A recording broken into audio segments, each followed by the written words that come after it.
Welcome back to the reviews. Today we're breaking down episode 13 of Daemons of the Shadow Realm. Or should I say core 2, episode 1 of Daemons of the Shadow Realm. Because for those who don't know, this is episode 13 is the start of the second core. We had like a new opening and ending to kind of confirm that this is like the start of the latest core. And this episode was very hyped. I enjoyed it very much. More than like I even expected to. Like rather than like isn't in like kind of isn't us back into like getting to like the feel of it, because last week it was, I think, oh, it was there was a break last week, so there wasn't really an episode. But like when the anime just came out, it immediately like expanded the world, kind of raised the stakes a lot. Like I feel bad for like the villagers at Higashi village. Like they just keep dying, like first episode they died, and now this episode they died. Like I ain't gonna lie, I feel sorry for them. I blame the grandma most of this, because like when in the episode it was kind of shown, not like said, but like it was shown that most, like everyone in the Hikashi village don't have demons, can't see demons. So meaning that granny put like innocent people's lives at risk. For what reason I don't know. Like I don't know. Like I wonder why he didn't do like what the grandpa from the Kagamori clan, the head of the Kagamori clan is doing. Like maybe like have like a bunch of like demon rulers in like the same location, because in the episode it was shown that grandma is like the only the only person who wields demons, which I think if you like are holding like two of the strongest two of the broken abilities in the entire world, I'll put security more, but she didn't, which kind of caused, which led to like hella people died. I feel like most of the villagers died because the first episode kind of killed half, and the second and the 13th episode kind of killed the other half, because I think only kids remain right now. Most of the grown-ups, I doubt they've been there. Anyway, let's get into the episode review itself. The first section, I would say, I think the first 5 to 10 minutes of like the episode itself was basically like giving us a quick recap of like Asa and Juru, and like it was basically like telling us what happened in core one, because like I said, this is the start of core two, so like they're basically giving us like a recap of like what happened in core one, like what are the Daemons, the Higashi village, like what happens when Break and Seal come back, because every 400 years a great war throws up the nation. Like, and I'm wondering to myself, does it have to be every 400 years? Like, can it happen like a premature one, where like like it happened like like 100 years ago, like the what's this, the users of Break and Seal died, but like it happened a premature. Does it have to be like specifically 400 years ago, or like do they need to like can it happen premature? Like, oh, like my other question is, can it be like them? How am I trying to say it? Can there be more of like does it specifically have to be a single person to have it? Can it be like a production where like everyone just has break seal, break seal, break seal? Like, can multiple people have the same ability, or the same contract with the team? I doubt it, because now when I'm saying it, it doesn't make sense, because demons are supposed to be loyal to one master. So I doubt what's this, multiple people can contract with the same demon. But I don't think the restrictions kind of will reply to like break and seal. I don't know. I haven't seen seal yet, so I can't really tell. But I doubt that this restriction can be applied to break. I don't know. And the opening, I think, like the opening for what's this, for Demons with the Shadow Realms are always good. No, like last chorus opening was great. This one was also amazing. I enjoyed it. Like the chorus was amazing. I can't play any clips because I might be, my video might be taken down. But like if you watch the episode and if you listen to like the opening, it was amazing. I enjoyed like every single bit of it, and I love how the show kept this part where like that you have like the people who are contracted to the demons, and then the next part you kind of have like the well yeah, and then the next part you kind of have like the Daemons. I liked it when they did it in the first core, and when they did it in the second core, I enjoyed it. And for the AD of like the episode, like for core one, I didn't really vibe with it. It was I didn't even listen to. I listened to like a bit of it. I didn't like it, but like the AD for this score is a banger. It's already in my playlist right now. I was vibing it. I was vibing it like yesterday while I was on the bike ride. It was nice. This episode kind of starts from the like the perspective. Whoa, sorry, perspective of Ivan. Like last episode 12 of Daemons of the Shadow Moon come to confirm that kind of talk about how there were like cuts in like the wall of the east gate because there was no east gate, but like the assassins kind of went through the east gate, and we can tell that it was Ivan's doing because his swords can like cut through like I want to say dimension, but like when it cuts through it, the thing disappears. So he probably created like a forced an east gate for them to actually go in, which is really cool. And I also want to talk about like his demons, like at this image right now. I can't really tell you which is which, but I do know that one is Shokyo, I think, and then the other one is Daikyo. There's Shokyo and Daikyo. Shokyo is more like outspoken of the two. Like he has an arrogant demeanor. Like he was talking down to Ivan. He even called him like a monkey, which I enjoyed. I found it funny because seeing a demon like disrespect their master is really funny. Like Shoko kind of insists like being addressed respectfully and kind of requires permissions like before his powers even used. That's what which like again it's really shocking for like a daemon to like actually be arrogant to their masters because we know daemons have to be loyal to their masters and do like their masters biddings or something. But I do love the banter between them. It kind of it provides genuine like comedy without like cutting like the tension. What because this was like a very tense episode. It was a very I wouldn't say scary episode, but like it was just it was just like a good oh I don't know what to say. It was just an amazing episode from like knowing about Ivan's like abilities to kind of get it more of. We kind of also saw the first Asa, which I think was I thought once you like disappeared from the village, she would like revert back to like her demon form. And when I thought when I was watching this episode, I kind of thought about it like it's only been like about a week or two, I think, since you went down the mountain because the no, it's been a max. I think it's for 2 to 3 days. I think because episode from episode four to like from episode I don't know four to like episode 10, we were basically in like the mansion, the Kagomori mansion. And then when we came out, it was like the next day. And then we kind of got attacked by like left, no, not left, the arms, long arms and short, no, it was long arms and short legs. I forgot the damage names, but like you can remember where we kind of get attacked. We went into Data's lost house. I think it was lost house or haunted house, but like it was lost house where we met like the newest character that we have right now. But once I tied them everything together, it's only been like a few short days, and like the amount of things that's happening in the few short days, it's really intense to be honest. And then when I thought about the massacres, like then it kind of clicked like 2 days ago you were massacred and like and then you get massacred again. That has to be really sad for them. Like I feel pity for like the people they at Higashi village. They deserve better to be honest. Oh yeah. Anyway, and then we have the other one. What's this? The other one of his demon is Daiko. Daiko's like the complete opposite of Shoko. Like the quiet, reserved, like they speak very little. I doubt they had even many lines in like this episode. Like where Shoko kind of never stops talking, Daiko like has the least action. Like they don't do anything. They're basically like a regular sword. We know they're a demon, but like they act like a big like a regular sword. Like Daiko is like what a demon is supposed to be. Shoko is I don't know what's happening with them.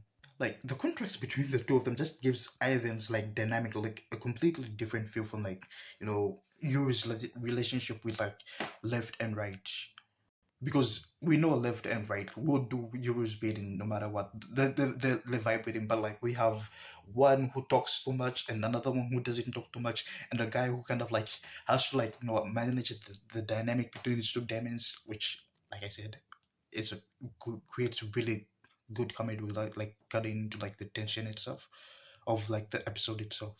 And another thing that I really want to talk, like I want to know how this works. Like I not his ability, but like his ability. Like because we cut off his stomach, which okay, and the guy, well, was still alive. That's what I'm saying. Like we cut off his stomach right here, but like he's still breathing and like everything. How does it work?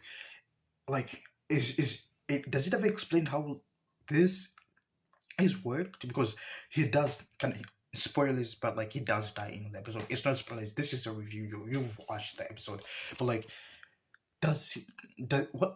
How was it? How did it feel like missing like a chunk of your body? Did it was it hurting? Was it like I don't know? Like I really want to know like how did it feel for him? Like it must have been weird. Was it like weird? Was it like if you felt like an itch on your stomach, did you feel the itch on the stomach? Like I don't know, like how did the organs even work? Like can he drink water? If he drinks water, like what will happen? Will it the water fall, or will it go to like the belly, which is back out like the hotel? I don't know. And like I keep saying, anyway, like I keep saying, I feel bad for the Higashi village people because they're just ordinary people who were roped in by Granny's schemes and ploys, and now they're being killed constantly. Like they used to live an ordinary life, and now they're being murdered left and right. Which, like I said, like I said back in like the first episode, it was frustrating. Like I couldn't. I didn't want to take us aside. Like I didn't want to. Like I knew Granny was bad, but like the people at the Higashi village are normal people. We have some radical Higashi village people, but like for really they're all normal people. Even in this episode, none of them were demon holders. So it was basically we're just killing innocent people who had nothing to do with this. It's a sad world. It's a sad world. But like I can't blame, like even though I hate what happened, I don't hate Gabby because I like I said I don't know why. I just vibe with Gabby. Like Gabby is my favorite character of like the entire series. I don't know. I just like her that much. There's no reason. I just vibe with her. Now let's talk about the false us for a bit. We know she's a Damien, but in this episode, it was asking where is her pair, because I kind of have like I have a schizo theory that Yuru is like the pair of like the Shadow Asa, and like Granny's hiding the real Yuru, so like he wouldn't like what's this he wouldn't run away. But like I remember that in episode one it was kind of specifically told that Asa and Yuri had the same thought, making them brother and sister. So it kind of throws my theory in the dust. But like I really want to know what is force Asa's like where is her partner. Like I thought it was the shadows, but like I don't think so. Like and like it was really shocking how Granny didn't stop her. Like Granny didn't order her to like retreat or anything, because when Ivan kind of tells her to like follow him, where she kind of thinks about like if she goes down the mountain, then she'll be able to meet you. In this sequence alone, this sequence itself, Granny did nothing. Like Granny didn't stop her or anything. Granny just closed her eyes and I don't know. Yeah, like here, Granny just accepts it. Like I would think someone who's been conspiring for like 400 years to like bring back Breakins, would have like more guards, more help, because the way like you Asa escaped, it was crazy. You was taken out it was crazy. Like her whole plan, I don't get it. Like she like I said, she should have like held a tight grip like on them. Like I'm not advocating for it, but like her plans were just dumb. Like she should have like made a tight grip on like everyone, like incorporated more demon builders in like the forest in the village and stuff. So like if intruders come, she can like they can fight them off. Like I keep bringing back like the Kagomori families. The mansion is filled with demons to the point where left and right were shocked that there were so many demons in it. But like in Higachi village, people come and go as they please. The first episode we had military people just coming in, killing people with guns and whatnot. Where Granny was the only person with a demon, which, like I said, was bullshit. Like, why are you the only one with a demon? Why can't you like people with demons so like you can better protect like your properties? Because you create a break and so you made your son give birth to the child that's under this a day and night, but you can protect keep like guards like protect you, which like I say it's a really foolish reason. You should really do better.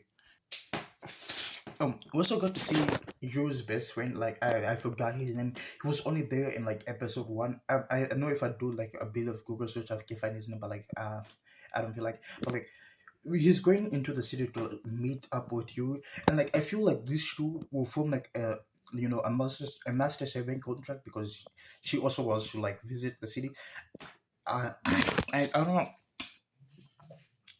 like, sorry, we know she's a god, that's for sure. So like I want to know how strong like a god is compared to like your average Daemon. Not your average Daemon, we know left and right are gods, but like we don't know how strong. Like I kept saying, I don't know if left and right are always going all out or not, because in the fights it looks like they're holding back. It doesn't look like they're holding back. Like it doesn't make sense to me. Yeah, I think the goddess is contracted to this woman. I don't know. Maybe I watched the episode wrongly, but I feel like they're a master servant relationship because but I also feel like she isn't, because she kind of gives, lets her, she does it to have fun in the city while she's there, which I doubt like a Damon would. Like I say, a Damon's main priority is protecting their message because they don't want to become strays. So I doubt she'll leave her master behind.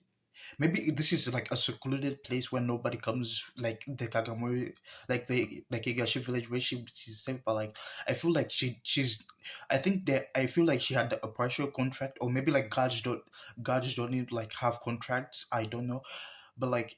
I feel like these two will form a contract in the near future, in the near episodes.